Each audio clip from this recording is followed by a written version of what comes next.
Congo Synthèse. La synthèse des infos de la RDC, l'Afrique et le reste du monde. Une seule adresse. www.congosynthèse.com.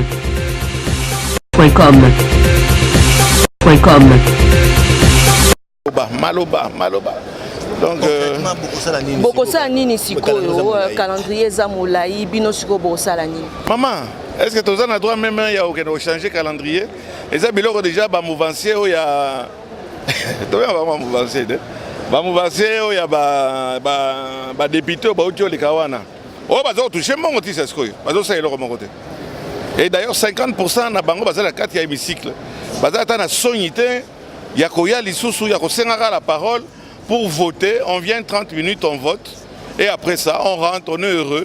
On croit qu'on a fait son travail. Il y a tas d'histoires qui sont en train de se passer à Kinshasa. Bon, on n'est pas là. Torozelaté, avril, mai, peut-être pour installer une assemblée, il faut attendre 5 mois. Pourquoi? Des hommes organisateurs. On doit travailler. Mais bazo là, la kakawana, on m'a qui est pour? Qui est contre? Abstention. On attend la sonité. Abstention. On ramati. Oti liboko. La sonyi. Papa, côté oui, attends, je ne peux pas renier. Na côté qui ango, na robaka, mutumo katinga revolver. Na côté ango na renier ango te. Mais ça problème ya batula na stratégie na bango. Oyo bakotaki na ba bisika mosusu moni moto aza na 8000 voix mais moto aza na 1500 atteindre seuil te ba déclasser. Bon ba injustice soit biso tout le monde ngolo les injustices. Il fallait s'allier, je me suis aligné en connaissance de cause. Donc oya katon dirait FCC nezanine. Baza bandoki ou bien ba diable. Ba tebele baza FCC o baza la kati ya hémicycle ça sikoyo baza pour faire traîner les affaires. On est là pour travailler. Je n'ai pas été élu par le FCC, ni le UDPS, ni MLC. J'ai été élu par Babola. Petit, et puis il y a l'insécurité. 73 000 voix. Malgré la Cour constitutionnelle, il y a problème. 73, vous avez besoin de réponse. Il y a 73 000 personnes qui m'ont voté.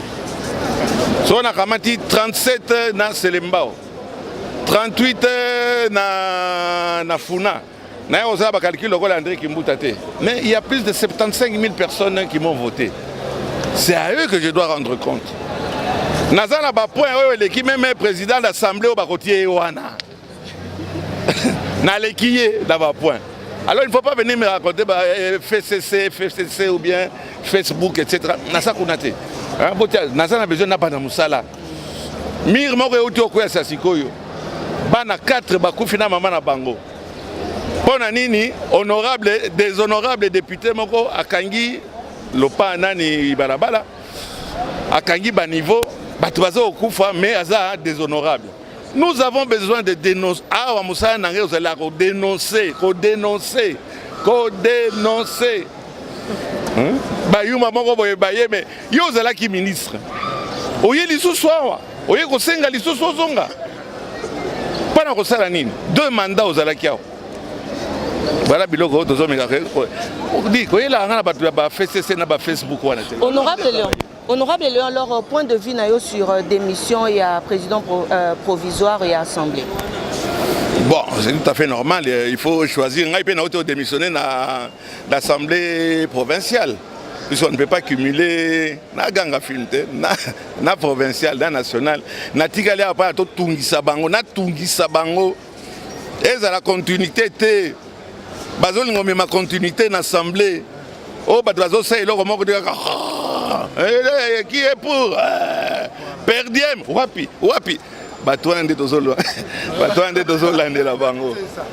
Merci honorable. Oui. Honorable il y a bureau provisoire et Sika. Poete oyo to bandaki naye honorable Kyungu Akomwanza a Poni kokende na province naye ya Okatanga yango wana esengelaki que biso nyonso ba députés nationaux toyeba mokonzi ya Sika oyo akokamba biso ti session extraordinaire ekosi. Un mot en français, maman. Maman, et aussi la colonie.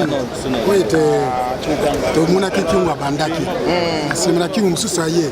Pour que ça, la Mikoloboni, pour te voir, il y a des belles baya. Kolanda penza na loi na biso session yo ezalaka ya sanza mibale. Yango wana ebengami session extraordinaire. Donc kino sanza mibale ekosila po ete wana tokozala déjà tokomi na règlement d'ordre intérieur pe bureau ya libela ekozala esi etiami na esika na yango. Mama ba mama ya Kinshasa bazotala. Ba mama pe ya partout bazotala. Bazana posa ya bino ba mama bolo bila kango. Likambetari bana classe. Likambo ya courant. Likambo ya mbudi boye etumba. Elike ba mama ese para bino. Mama yo lobiko boni. Wana esi eyebani po biso tozali na oyo tokoki koloba te tokobongisa me tomemi nde maloba na bango po biso tozali ba oyo bamemi mukumba ya ba mama nyonso na mukumba wana tokopesa yango na o ba nyonso basengeli kopesa biso biyano oyo ekosepelisa ba mama nyonso. Mama ozali le député Kyungu, il revenait à l'actuel qui est le doyen d'âge de prendre la place. Donc c'est tout à fait normal. Nous n'avons fait que constater qu'il n'y a pas eu élection, il n'y a pas eu de choix. Donc voilà, ça nous revient des droits. C'est la Constitution qui le prévoit. Merci. Merci beaucoup. Hein?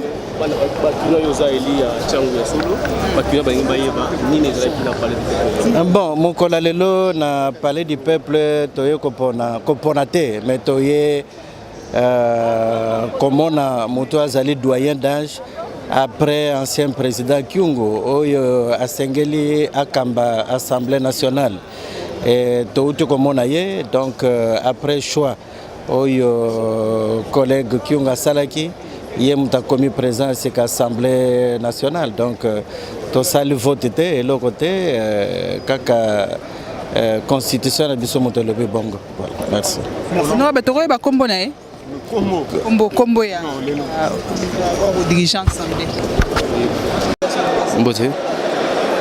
Papa dos nombasi le to moni bino le loboye na plénière le zaki pona nini.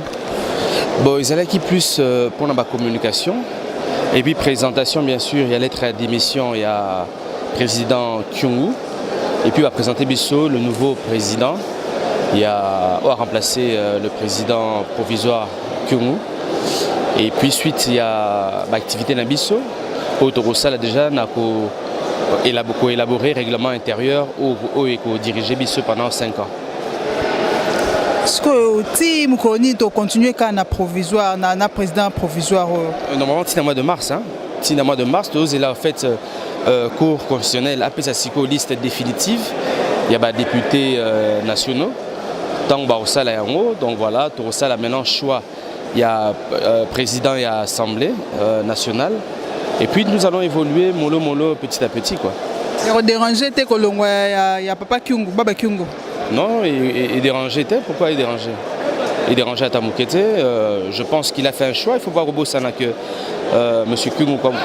Kyungu Azaiki choisit à 2 places. Dans l'Assemblée provinciale Yalumbashi, mais aussi comme l'Assemblée nationale, la République démocratique du Congo, il a fait un choix à préférer l'Assemblée provinciale à niveau à Katanga. Et puis à présenter Bisso lettre à démission, il a aussi parlé d'une dame aux à la suppléante. Donc voilà un tout petit peu.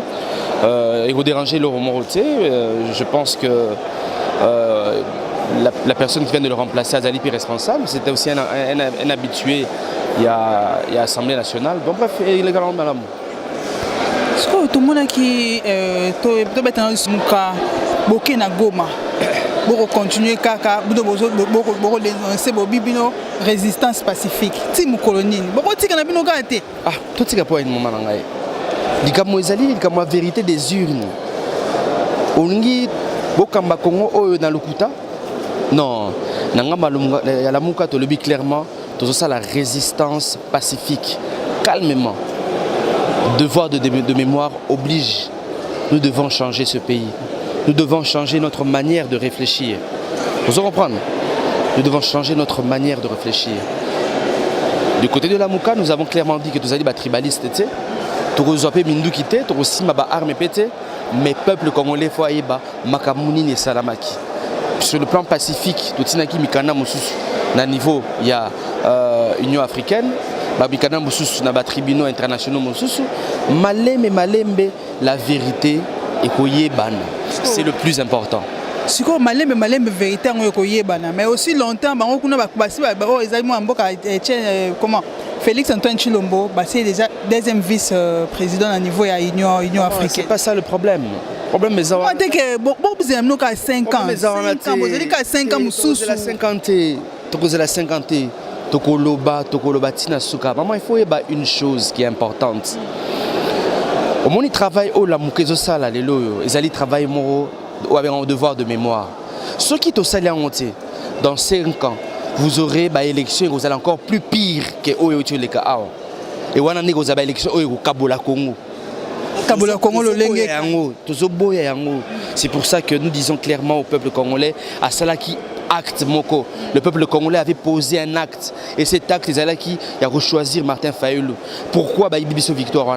Il y a un moment président Martin Fayulu, pacifiquement parlant, à Kei Nabutembo. Au moment où il y a Nabutembo, au moment où il y a Beni, les lois Siko na Goma.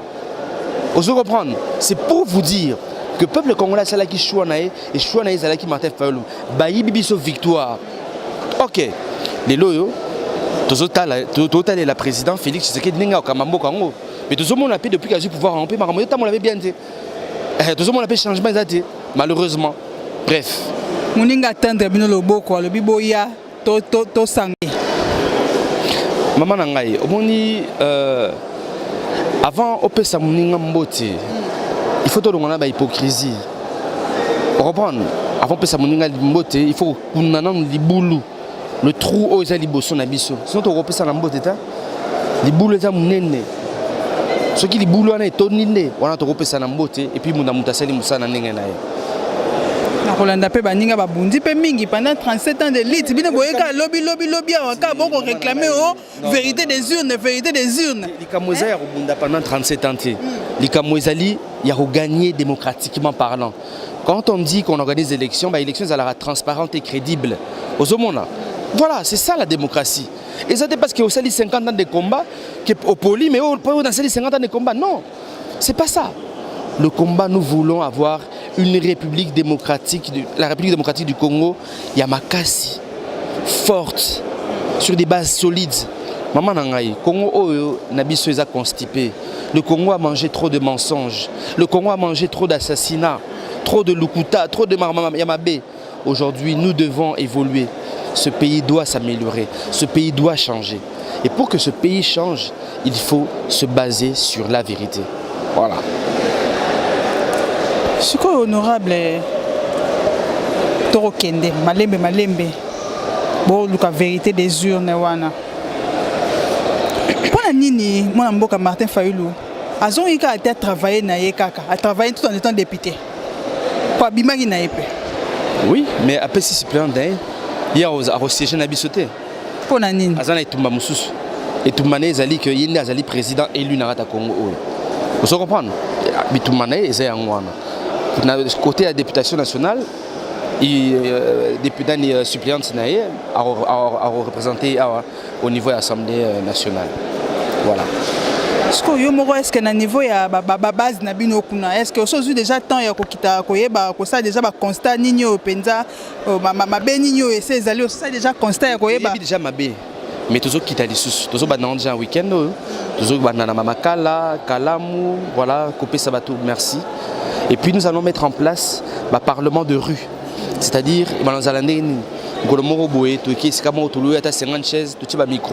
on parle, on discute de nos difficultés, de nos problèmes. Vous comprenez?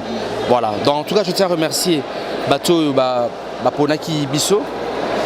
En tout cas, un grand merci de tout cœur. Nashua Nabango.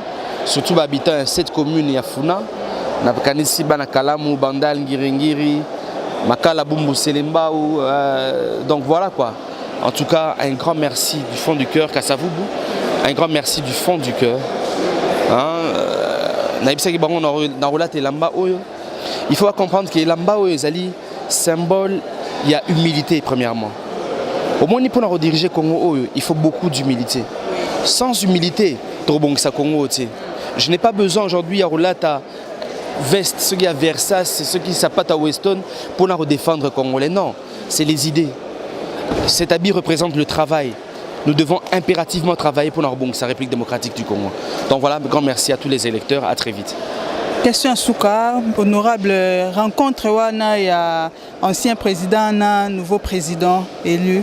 Donc, qui lecture na wezani na cité à Union. Mais je pense que malheureusement, je pense que Kabila est trop présent. Kabila a fait trop d'obscurité autour, il y a Félix Tshisekedi. C'est ce que je remarque. Il est trop présent. On a l'impression qu'on a deux présidents à la RDC. Il est trop présent. Il fallait qu'il ait Ali Mouama Mouké. Par respect, au bout de Mouké, au Tiki Moutoua diriger. Là, on a l'impression que c'est lui qui dirige, quoi. Et il m'a bien dit. Merci, madame. Merci à vous.